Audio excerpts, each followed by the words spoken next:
आप देख रहे हैं न्यूज चस्का।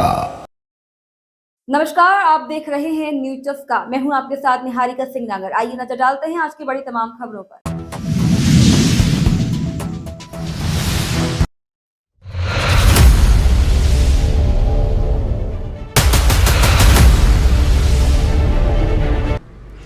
कमलनाथ नकुलनाथ को लेकर कांग्रेस सांसद विवेक तन्खा का बड़ा बयान। कहा, परिवर्तन का समय है, इसलिए कुछ नहीं कह सकते। पूर्व सीएम कमलनाथ के पुत्र नकुलनाथ के सोशल मीडिया अकाउंट से कांग्रेस का चिन्ह नदारद। लिखा, लोकसभा सांसद छिंदवाड़ा।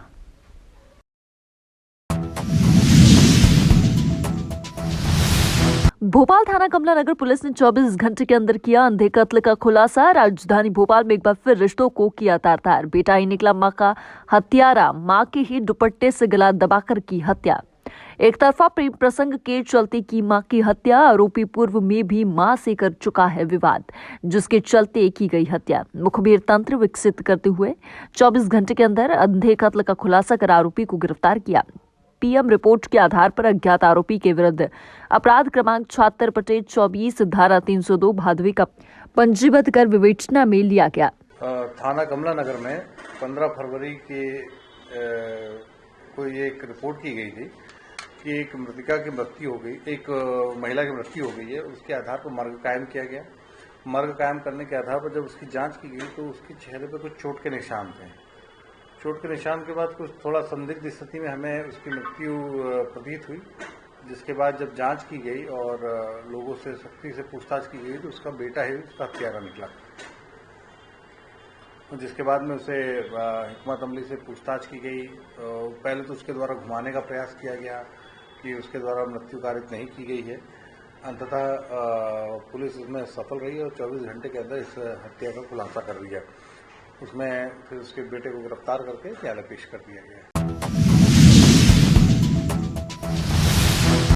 संयुक्त संघर्ष मोर्चा के बैनर तले मोर्चा के अध्यक्ष शमसुल हसन ने आज सीएम हाउस पहुंचकर मिली काउंसिल के ऊपर कार्यवाही करने का ज्ञापन सौंपा है। शमसुल हसन बल्ली ज्ञापन सौंपने के बाद मीडिया से चर्चा में कहा कि मिली काउंसिल जैसी अनैतिक गतिविधियों में रहने वाली संस्था के खिलाफ 8 साल पहले मैंने शिकायत की थी, लेकिन आज तक उस पर कोई कार्यवाही नहीं हुई।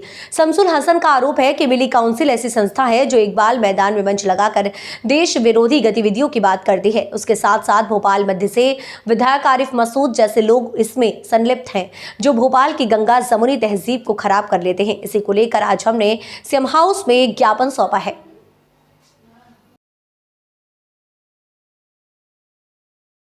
8 साल से भोपाल तलैया थाने से मुख्यमंत्री निवास की दूरी 2.5 किलोमीटर है। 2.5 किलोमीटर की दूरी में 8 साल में मैंने एक मिली काउंसिल का एक आवेदन दिया था माननीय मध्य प्रदेश के मुख्यमंत्री को 8 साल पहले। 8 साल में तलैया पहुंचने में 7 साल लग गए। 7 साल बाद मुझे शाहजहांबाद भेज दिया गया। शाहजहांबाद थाने वाले कहते थे कि भाई फेवर में बयान दो तो दे ले। तो मैंने कहा फेवर में क्यों दूं मैं, जो मैंने लिखा है, जो शिकायत की है वही बयान दूंगा। इसी संबंध में 8 साल बाद फिर आया हूं यहाँ में और मैं चाहता हूं कि मिली काउंसिल ने जो इकबाल मैदान पर एक प्रतिबंधित संगठन है ये, जिसमें पीएफआई के सदस्य भी हैं, जिसमें सिमी के भी सदस्य मौजूद हैं, ऐसी संस्था अगर भोपाल में मंच लगाकर इकबाल मैदान जैसी जगह पर मंच लगाकर हिंदू मुस्लिम की बात करती है, मारने काटने की बात करती है, टुकड़े करने की बात करती है और हमारी गंगा जमुनी जो मध्य प्रदेश की तहजीब हो उसको खंडित करती है, उनके खिलाफ 8 साल बाद भी कार्रवाई नहीं होती है। आरिफ मसूद जैसे गुंडे जिन पर के हाथ हमेशा से दंगों के खून से रंगे हुए हैं, 2001 से भोपाल नहीं मध्य प्रदेश का माहौल खराब करने वाले लोगों को जिस तरह से भोपाल पुलिस ने अधिकारियों। मेरी कल रात को कमलनाथ जी से बातचीत 10:30-11 बजे हुई है। वो छिंदवाड़ा में हैं और जिस व्यक्ति ने अपने राजनीतिक जीवन की शुरुआत नेहरू गांधी परिवार के साथ उनके पीछे साथ में खड़े होकर उस समय लड़ी थी जब पूरी जनता पार्टी उस केंद्र की सरकार इंदिरा जी को जेल भेज रही थी। उस आदमी को आप कभी उम्मीद भी कर सकते हो कि ऐसा आदमी कभी कांग्रेस और सोनिया गांधी जी के परिवार को छोड़ के जाएगा, इंदिरा जी के परिवार को छोड़ के जाएगा? आपको उम्मीद भी नहीं करना चाहिए। पूर्व मुख्यमंत्री कमलनाथ के बीजेपी में शामिल होने पर प्रदेश अध्यक्ष जीतू पटवारी ने विराम लगाते हुए बताया कि राजधानी भोपाल के प्रदेश कांग्रेस कार्यालय पर प्रदेश अध्यक्ष जीतू पटवारी ने पत्रकारों से चर्चा करते हुए बताया कि कमलनाथ की बीजेपी में जाने की खबरें निराधार हैं। इंदिरा गांधी का तीसरा बेटा कभी कांग्रेस छोड़ सकता है क्या सपने में भी विचार आ सकता है? जिनकी अगुवाई में विधानसभा चुनाव लड़ा गया, कार्यकर्ता कंधे से कंधा मिलाकर खड़ा रहा। सिंधिया के जाने के समय भी कार्यकर्ता साथ रहा, कार्यकर्ता सब कुछ कमलनाथ पर न्यौछावर करता रहा। क्या उनको कमलनाथ छोड़ सकते हैं? क्या अशोक सिंह का नाम राज्यसभा के लिए कमलनाथ ने ही दिया था?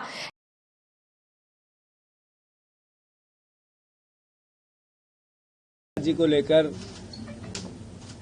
जो जानकारियां, सूचनाएं या खबरें बन रही है, वो स्वाभाविक रूप से हम और आप सब उनको देख रहे हैं।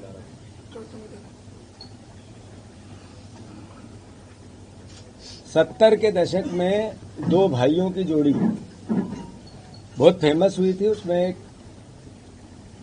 इंदिरा जी के बेटे आदरणीय संजय गांधी जी और कमलनाथ जी। तब से लेके आज तक कांग्रेस पार्टी की विचारधारा और सोनिया गांधी जी, राहुल गांधी जी, इंदिरा गांधी जी, राजीव गांधी जी, सबके साथ एक परिवार जैसा व्यवहार, अपनत्व और भरोसे की भावना अगर कहीं देखने को मिलती है तो इसी दो परिवारों के बीच उस केमिस्ट्री को पूरे देश ने और हम सब ने देखा है। साथियों, 80 में जब पहली बार कमलनाथ जी चुनाव लड़े तो इंदिरा जी ने आम सभा में ये भावना व्यक्त की कि ये मेरा तीसरा बेटा है। कमलनाथ जी के लिए तीसरे बेटे की एक संज्ञा दी। उससे आगे बढ़कर इस 45 साल की यात्रा में, राजनीतिक यात्रा में कमलनाथ जी की पिछले 7 साल से वो मध्य प्रदेश की कांग्रेस पार्टी के मुखिया के तौर पे हम सब कांग्रेस के कार्यकर्ताओं के साथ कंधे से कंधा मिलाकर हर परिस्थिति में सुख में, अच्छे में और बुरे में पूरी दृढ़ता से कांग्रेस के विचार को आत्मसात करके विपक्ष की भूमिका निभाते हुए निडरता से अपना कार्य करते रहे। फिलहाल आज की खबरों में इतना ही। आप बने रहिए न्यूज़ चस्का के साथ।